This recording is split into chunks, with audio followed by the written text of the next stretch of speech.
अस्सलाम वालेकुम। आज हम बच्चों एटॉमिक स्ट्रक्चर में नॉड्स का टॉपिक देखेंगे।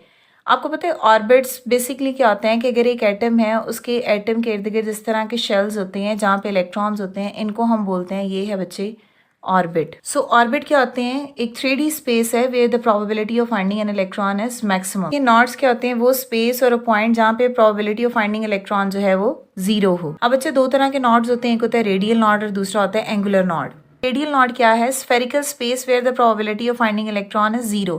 स्फेरिकल स्पेस किस में होती है? ऑब्वियस सी बात है बच्चे, स्फेरिकल मीन s ऑर्बिटल्स की बात हम कर रहे हैं। तो यहाँ पे देखो मैंने 1s एंड 2s को बच्चे ड्रॉ किया है। अब रेडियल नॉड फाइंड करने का फॉर्मूला होता है n माइनस l माइनस 1। ठीक है, फॉर एग्जाम्पल अगर यहाँ पे मैं फॉर्मूला अप्लाई करूँ l माइनस l माइनस 1, तो यहाँ पे n क्या है? 1 है। s p d और f में इस केस में l की वैल्यू 0 है, यहाँ 2 है, यहाँ ये है वैल्यू ऑफ l। ठीक है, अब s के केस में वैल्यू क्या है बच्चे? 0, तो यहाँ पे 1, ये कैंसिल हो जाएगा, आपके पास 0 आएगा। यहाँ पे 1s में बच्चे कोई भी नॉड नहीं है। अब 2s में देखो, अगेन वही formula n minus l minus 1। l n यहाँ पे क्या है? 2।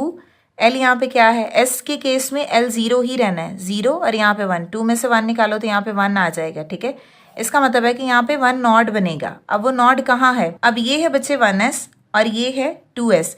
इनके दरमियान में ये जो स्पेस है ना, दिस इज कॉल्ड नॉड, जहाँ पे इलेक्ट्रॉन की प्रोबेबिलिटी 0 है। फॉर एग्जाम्पल अगर आप p ऑर्बिटल को ड्रॉ करो, x ये है y और ये है z। ठीक है, तो यहाँ पे इलेक्ट्रॉन की जो प्रोबेबिलिटी है वो अराउंड द एक्सिस होती है। x एक्सिस में होगी, y एक्सिस में होगी। अराउंड द एक्सिस इलेक्ट्रॉन की प्रोबेबिलिटी बच्चे मैक्सिमम होगी। अब सेंटर वो पॉइंट है जहाँ पे इलेक्ट्रॉन की प्रोबेबिलिटी 0 है और यहाँ पे नॉड होगा।